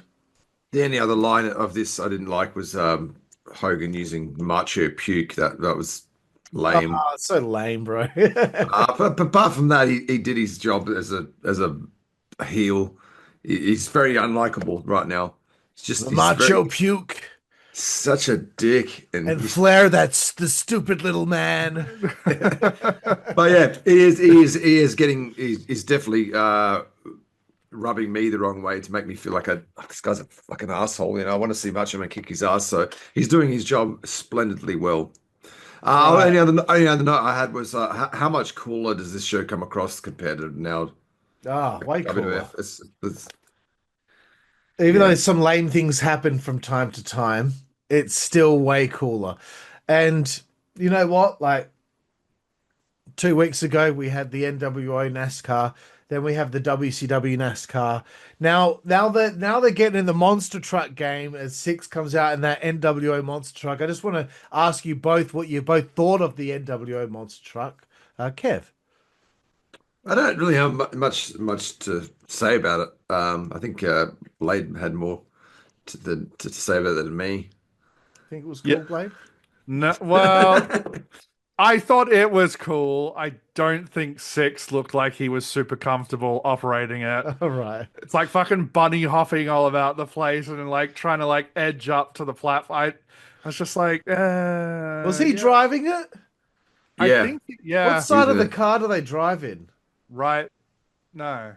We're right of the right side of the car. Yeah, aren't we? yeah, they're left-hand drive. But I don't know if that applies to monster trucks. Yeah, I don't know either. Yeah, I was I was actually going to ask you guys, what have you thought of Six so far being in the NWO? I kind of feel like he's been a bit of a afterthought and sort of in the background, and he's not really had a hell of a lot to do No, so it's been, so how many weeks far. has it been? It's been Maybe about 4 or 5, 4 maybe 3, 4. Yeah, 3 or 4. I can't even remember how he debuted. Oh yeah, he did the thing with the flyers. Yeah, he hasn't done a whole lot, has he? Yeah, because we He's kind of went spoken from to him. limo, and then that's pretty much about it. Yeah, they went on. Then went on to Vincent. So it's kind of like, yeah. Interesting. Well said. Well observed. Um, let's get to the main event here of this episode, guys. nWo Saturday Night, October 12th, 96, which is obviously, this is WCW Saturday Night. Greenwood Civic Center, 2,600 fans in attendance on this episode of Saturday Night. But all we're looking at here is what happened when we got to the nWo version of this show. Neil Pruitt introduces the show. I do believe they filmed this before Nitro in the empty arena. The Outsiders in the nWo Tag Team Tournament here take on the Starbuck brothers, Jojo Starbuck and Rocket Starbuck. I tried so hard to get information about these guys and where all of this came from, and trying to figure out the inside jokes. You know, when they put up the card of each character and the things that were written underneath. I tried so hard. I even asked Neil Pruitt himself if he had any sort of insight into what any of that meant. He had no idea. Anyway, Rocket Starbuck. This is where I think the name came from. There is a band called Starbuck, and they have an album called Rock and Roll Rocket. I have a feeling Nash, his fingers are all over this. Jojo Starbuck is the name of a former figure skater, a female figure skater. I don't know what reason that it was the African American guy, the big African American guy was named after a like little blonde former female figure skater. I don't understand why that's the reference, but anyway. The inside joke on the little character card said, first place, Mr. Sitzer Bodybuilding Twins. That made no sense to me when I read it. Anyway, I thought these guys must have been power plant guys. And I searched high and low. I could not find anything about Jojo Starbuck. But Rocket Starbuck was WCW referee Johnny Boone. So anyway, look, I'm gonna. Should I just say everything that happened and then I'll pass it on to you guys? There was a few things I have on notes that it was before this that maybe there was a Jarrett promo. Right, I haven't about, got any of that written down. So if you want to talk about I'll that. just quickly go through that. Yeah, Jarrett just had a little promo with I think with Tony. He just said that the nWo doesn't respect history and legacy, blah blah blah. He challenges the Giant at Halloween Havoc. That's right. Okay, yeah. I must have accidentally deleted it or something. Duggan beat Wall Street, but then Nick Patrick was shenanigans all over this match again. Patrick reverses the decision after seeing the tape, and then Duggan tries to hit Patrick with a 2x4. So I'm assuming that Duggan will be the next guy to get a big $1 million fine. I think Tony interviewed Nick Patrick as well. I'm sorry, guys. I've kind of. That's all right. We're here to fill in the blanks sometimes. Yeah, I think Patrick addressed that he is an nWo after all these allegations. And then the funny thing is, the next segment is him with that fucking beanie over his face. so I'm not sure if they did that intentionally, going from that promo with him straight to this, but it's pretty funny. Blade, do you have anything to add to those things? Yeah. Nick Patrick says, regardless of whether NWO are thugs or not, WCW has its own, like Macho Man who injured his neck. Love it. Okay, well, I'll get back to NWO Saturday Night here. And my apologies again. I did lose some notes in the last week on this particular file. So yes, Johnny Boone is Rocket Starbuck. I laughed at the Starbuck brothers coming out to they get pyro. They're called twins, and they look absolutely nothing alike. It's fucking great. One's Caucasian, one's African American. Like, did you see where they hail from? No, I did not. Stanford, Connecticut. Oh, little inside joke there, I think. So stupid. I know the 14-time Eastern Seaboard champions. Once again, I think you're correct. I think Nash is all over this. Yeah, it has to be. Another little note from me is you hear the nWo B team music for the first time here. Ah, yes, of course. Is it the Starbuck twins that are coming out to the B team song? Or is this just in the background the whole time? Yeah, no, actually, yeah, I think it is when they're coming out. But yeah, I think it is playing. Yeah, but I remember hearing it and thinking, okay, here we go. Right. Okay. Thank you again for pointing that out.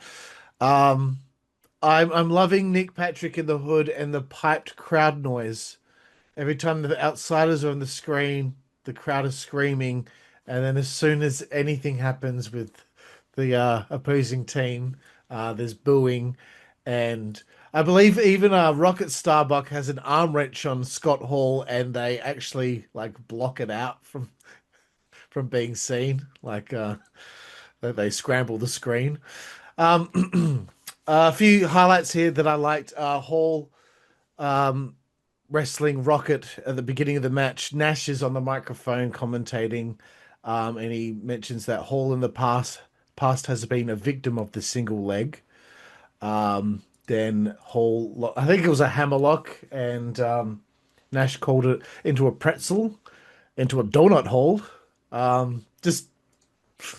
Just talking fucking nonsense. Hall hits a leg drop, and Nash says that affects the oblongata and medulla. So anyway, look, the effects of that, you know, it includes like heart circulation and breathing, but it was just a leg drop to the arm. So that's what got a kick out of me. How did the leg drop to the arm affect the oblongata and medulla? Anyway, look, this is all a trolling session from the nWo. I'm going to throw it to Blade here. What were your first thoughts here of nWo Saturday Night? I loved it. I think this is like the bold part of the bold decision making that we've talked about that they've gone with, and to me, it was almost kind of reminiscent of what they're sort of doing now, or did a lot with all of these sort of like cinematic type matches, right? It's like the presentation of a segment as sort of like a wrestling match. Obviously this had wrestling in it, but like just that sort of vibe of like all this meta commentary and other stuff happening. I love the fact that seemingly Hall and Nash had a lot of knowledge about these two guys. Like they knew who they were. It was just really, really good. It was very stylized. I think this was the thing I probably enjoyed the most out of all the footage that we watched. Very nice. Kev. Yeah, it's in watching this now, you kind of like later down the track when they do their own pay-per-view and how let's be honest, it's quite shit. Yeah, it is. It's kind of in line of what they've been doing. The really trashy, shitty, like it's kind of like I don't know what's the word to describe it, but it's very it's kind of just they just make a mockery of the wrestling business kind of in a way, and that's kind of what we get to see when they do their first pay-per-view, which I'm sure we're going to review the whole lot. yeah, like it's.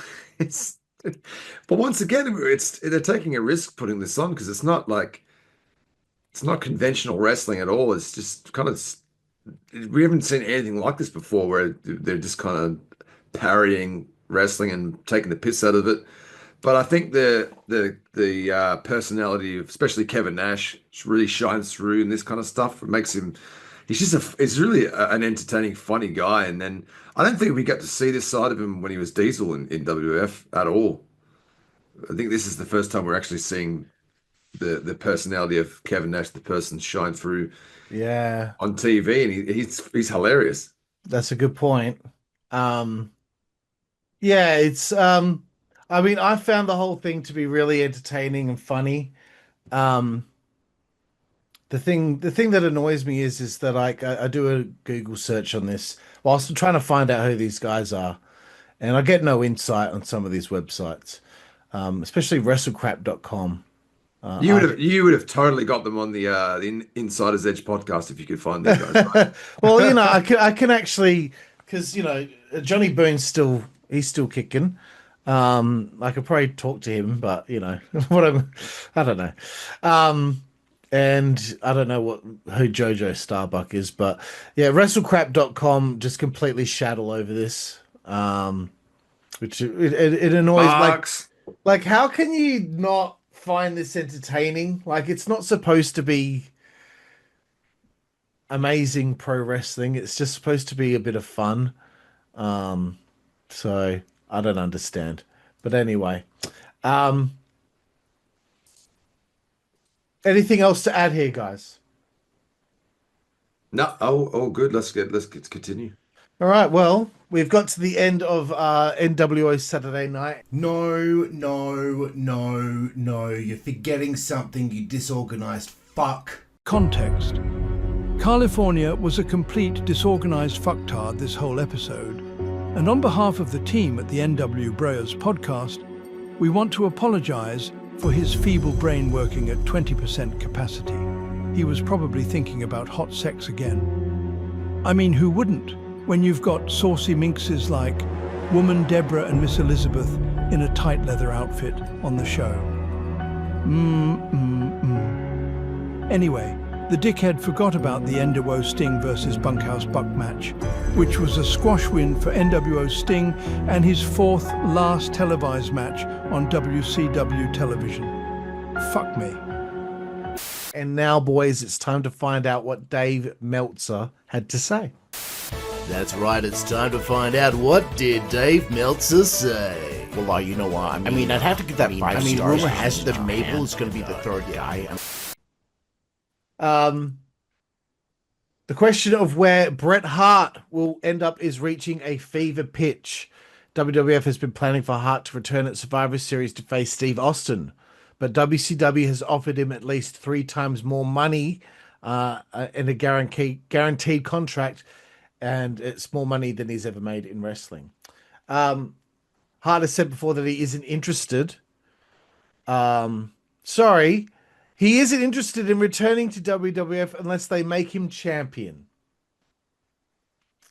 which Vince has agreed to. I have a hard time believing that. Dave says Bret is in the best bargaining position of any wrestler in history, aside from Hogan. He's pretty much the only person in the business in a position right now to just sit back and take bids and probably come out making more than $1 million per year. And in the case of WCW's offer, more like $3 million per year, which WWF can't come close to matching. The WCW offer made many in WWF panic because at 39 years old and arguably in the late stages of his career, wow, people at 39 in the late stages of their career, interesting. It's almost impossible offer to turn down, and many think that it's likely Bret will choose WCW. But money isn't Hart's main concern, and he's still weighing his options. Hart has told people that if the right acting job comes along, he would readily turn away from wrestling entirely and move on to the next stage of his life. He was recently in Los Angeles doing voiceovers for an episode of The Simpsons. Kev, what do you think of that? That bit with the city, if he could get the right acting job, he'd leave wrestling. Fuck no. Like, if there's never been a more serious wrestler that takes it seriously than Bret Hart. I can't think of anyone even comes close to him, like as in the art form of the wrestling business and in the in the match he is a wrestler. Like there's no way that I could see him. Oh, if I'm going to get an acting job, I'm gone. See ya. No, I don't see that whatsoever. I think Bret Hart was always born to be a wrestler, and that's what he does. So that bit I don't agree with at all. But I'm pretty sure if Bret Hart was just given an offer from WWF at the time, that maybe not being as much as WCW, I think he just wanted probably loyalty, and he probably would have took a lesser deal just to remain there. But Yeah. I think Vince telling me he can just go. I think that probably. I think he just wanted loyalty, I guess. Well, I then- mean, he did end up signing with Yeah. WWF for less money because he wanted to be loyal. But I have a hard time believing that Brett's saying he won't sign unless they make him the champion. Like, that sounds really juvenile. Blade, anything to throw in there? Nah, I mean, I think they're all really great points. I also think it would have been ill-advised knowing Bret Hart as an entertainer that like his strengths were in the ring. I would not have loved to have seen him as an actor.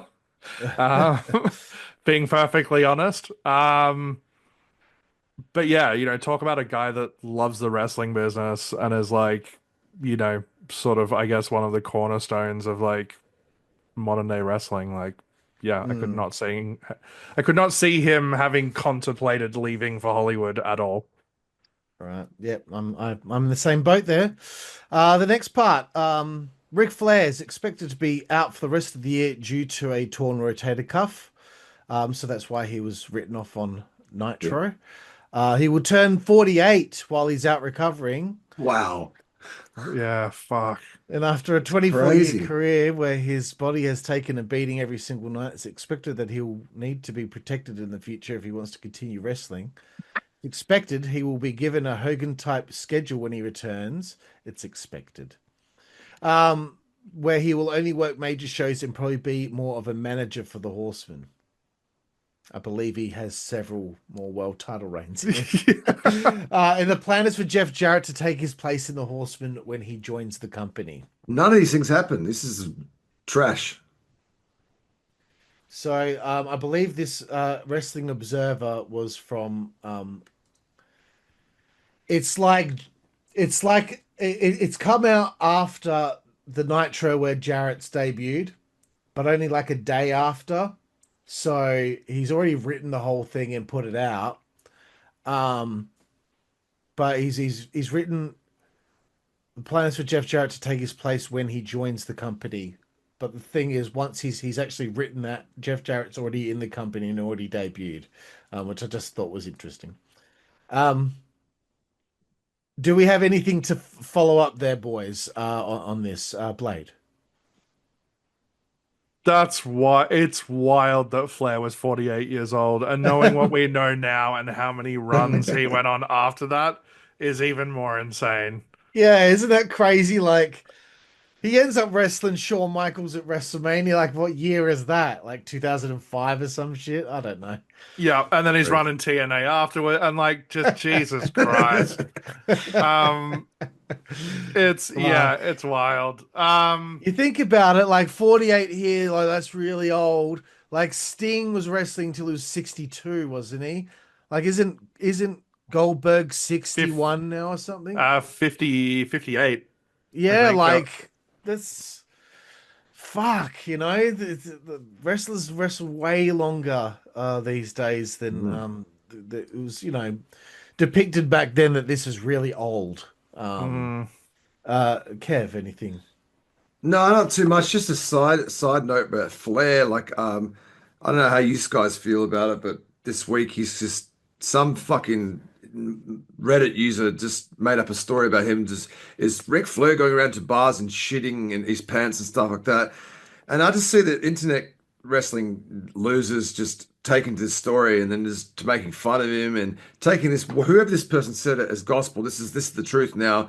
Making up fake like Twitter quotes from Flair saying, "Oh, it's not Puma pants, it's semen or something in his pants." Shit like that. And now it's become like it's like fact that Flair's doing this. Like when I see this week, I was like, this modern wrestling fans are just the biggest fucking assholes I've ever seen. Like I've never seen people disrespect a legend like him so much. Like it's just horrible. I hate that story. I hate all of these people. I Like, that's why I don't go on Twitter anymore. That's why I seldomly go on Reddit and read anything, because there are so many fucking morons out there that say the most toxic horse shit that I've ever seen. I can't stand wrestling fans. They are the worst fan of any sort of thing that you could be a man. fan of. That's my opinion. Yeah, I was like, but that story this week, I was just like, It's piss and off. it just I just see people commenting and making fun of it, making fun of it. Like, Get a life. this guy's done more in probably a month in his whole in life than you guys have done in your whole, like he does more in a month than you guys in your whole life. Yeah. Like just I don't know, it left a bad taste in my mouth. I'm like, ugh, Yeah. fuck, get a life, you losers. Yeah, no, fair enough. Fair enough. So here's the next bit. And I know we've been recording a while here, guys. But this is some okay, I'll just get to it. Dave decides to examine the numbers behind the nWo angle. Oh, here we go. Without a doubt, the nWo storyline is the most talked about angle in years, and many people credit it for what finally put WCW ahead of WWF as the #1 promotion in the US. But when you look at the before and after numbers, things aren't quite what they seem. Dave looks at several months before nWo and the several months after nWo and compares them. Pre-nWo, apparently, WCW actually averaged slightly bigger crowds at house shows. 3,592 average before, 3,063 average after. So when it comes to actually drawing paying crowds to see shows, the nWo angle actually hasn't done anything in that regard. And in fact, there was a slight decrease. Since Hogan won the title, and this is all about house shows apparently, it hasn't been defended at house shows, so that may be part of the reason. Oh, you think? But even before Hogan won it, when Giant was champion and defending the title at every house show, it didn't make a dent. So the belt itself doesn't seem to have much of an effect on drawing crowds. Then why bring up the thing with Hogan then? If it didn't matter before, then why you bring it up? Anyway, I'll keep going.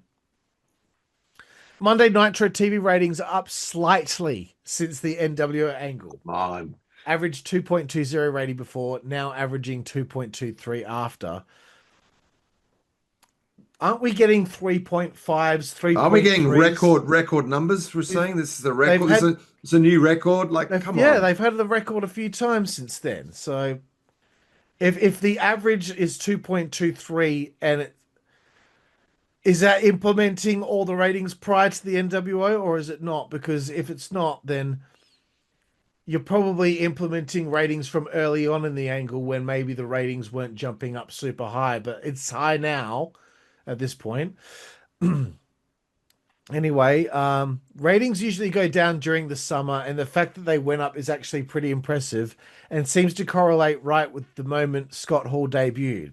So yes, the nWo definitely draws TV viewers, but that isn't the only reason.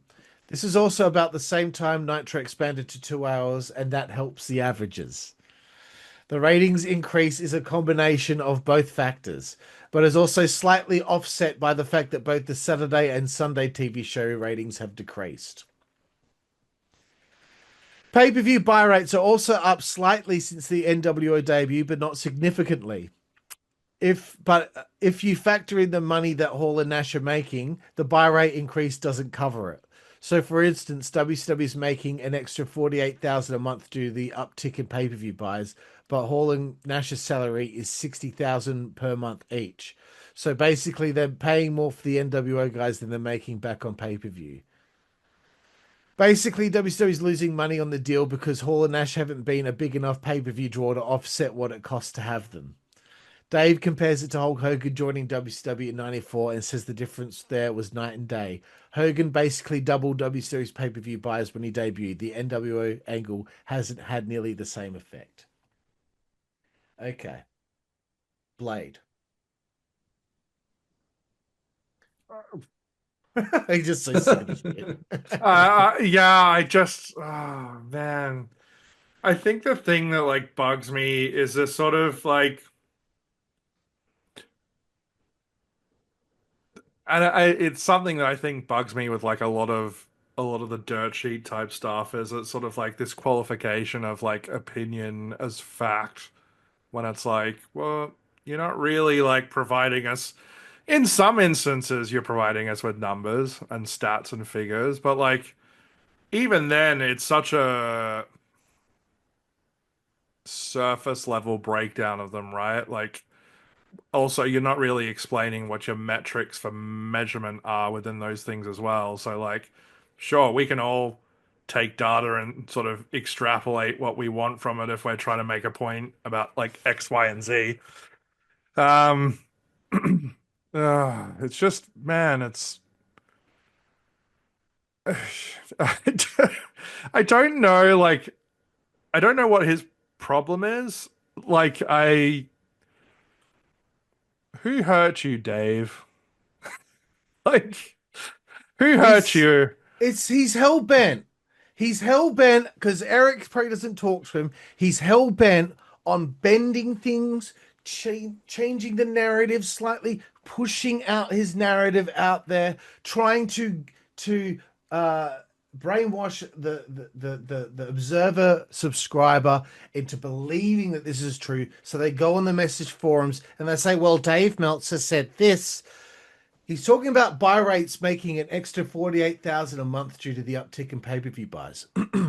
Starcade 95 did 75,000 pay-per-view buys. Super Brawl 210,000. Uncensored 96 250,000. That had Hogan and Savage in that big doomsday cage against all of the fucking Dungeon of Doom and the Horsemen. Slamboree 96 155. Great American Bash 170. Okay, since Bash at the Beach 96, 250,000, 220,000, 230,000. And then the next pay-per-view, Halloween Havoc, it goes up again. So they're only making $48,000 extra over like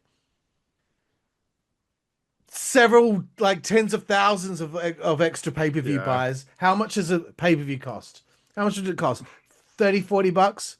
So tens of thousands of buys is only making them $48,000 a month. Fuck off, mate. Kev, do you have anything to add? No, you broke it down pretty simply there. Like the way you did it there, it's like you gave us the pre, you gave us the after. We could see there on a graph, it would do this, it would go up. That's all we need to know here. Like it's, yeah, we've seen this before. Like with him, like he doesn't like Hogan. He doesn't want to accept or he doesn't want to admit that this angle is really working. He really wants to shit on it and it's getting hot and he wants to sort of put some water in and make it like, oh, let everyone know. No, it's not as good as you think it is. And try to, yeah, as you said, Carl, brainwash his minions into thinking that it's, come on, bro. It's like the ratings are going up, the pay-per-views are going up. It's a good chance everything else is probably pretty much doing the same thing. So now you think about it, we're in October, early October here. Bash at the Beach 96 was July, August, September, October. It's been 4 months. And I can see the pay-per-view buys after Halloween Havoc 96, and they consistently go up and up and up and stay in that echelon, right? Sometimes it takes a little while for the effect to come into play. yeah, I remember Vince Russo said once, like, you have to, like, you got to give this like 12 to 18 months to build, because you're not going to get amazing ratings overnight. You got to be consistent month to month, month to month, month to month, and eventually you'll see it all grow. And, you know, I just think Meltzer's just so hell-bent on trying to squash this because he doesn't like this style of wrestling. So he has to put it out there that it's not working. And here's the last bit that I'm going to say here, guys, which I think is the richest and the stupidest fucking thing I have ever read Here we go. in the Observer. Okay. Remember, like how I was talking about a few weeks ago, the Horsemen are all upset because they're getting, fucking squashed, and they're not happy with the situation. There's apparently heat between Hall and Nash and Hulk Hogan. Hall and Nash are reportedly tired of playing background characters to Hogan and are also upset about how much money Hogan is making compared to them in 4 months. Kev, what have you got for me? Is Hall and Nash already signed their deal where if someone else comes in, they get the bump up? The favored nations. This is already established, right? Yeah. So they're not going to get Hogan money, but I think anyone else who comes in after them, if that person's being paid more, then their deal is matched to what that person's being paid. Yeah. So that's why they're probably like, oh, I hope Brett signs with. I mean, that's a pretty sweet deal. Why would they be upset? There's no way. I don't understand where would this come from? I think even Hall and Nash at this point would know that Hogan is, he's. They're not stupid. They know he's getting he's making fucking bank on this thing. Why would they suddenly get upset over something that they already pre-existingly knew? No. Blade. Not buying it. Either.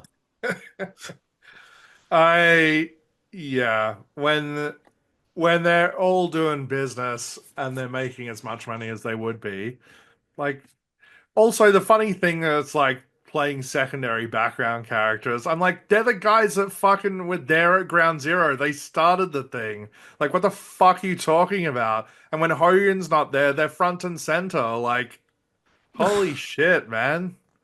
I just don't, like, where are you getting this from? Like, how this is such like making shit up and trying to cause a fucking problem. Like, we've seen this last week as well when we were saying the Nasty Boys were upset because on house shows that they're not. I don't know. What was it? Yeah. So it seems like the people close to Hogan, he's sort of trying to put a little, something in there to make it. Why? Sort of disruption or something. Why be so hateful that you have to try and fucking cause so much shit? Like, or either that or someone's like fucking talking to him and telling him bullshit. Maybe Hogan did above the love sponge and shagged his wife at some point. but in all seriousness, I'm hearing more stuff about Hogan and not he's still in the hospital and not doing too well. So I hope that he is okay. I do too. But yeah, the last thing I wanted to say is that I don't see how Hall and Nash are in any position to feel as if they're playing background characters. Like, maybe Six might feel like he's playing a background character at the moment, but maybe even to an extent, Giant, he's not really been too much at the forefront of what's been going on here. He's been doing a little bits here and there, but Hall and Nash have been pretty fucking like front and center. A lot of the times Hogan's not even like out there. He's doing other things. But anyway, whatever. That brings us to the end of what Dave Meltzer had to say. Do either of you have anything else to add here? Nah, I'm all good, man. Pappy? Yeah. Fuck me, man. So much bullshit. Anyway, thank you guys for being here for episode 16 here, nWo Saturday Night. Big Kev, any final things to say? And where can everyone find you? I enjoyed doing this again tonight with you guys. I thought it was a good show, and I enjoyed watching some old school wrestling again. It's been a couple of weeks, so good to get back into it. You can catch me. I'm pretty much Kevin Curran Music on Facebook and pretty much everything except for X, which I am Hailmary Kev on there. And if you want to check out my band, I'm Hailmary Band on pretty much everything except for Facebook is Hailmary Band page. We've got a new lineup of guys in the band now. So we got our first gig back July 18th at the Lyric Underground. Carl will be there. Yeah. So and actually Carl was the what do you say, you're the catalyst of making this all happen with the new guys. So yeah, looking forward to getting back on the stage and doing some original music again.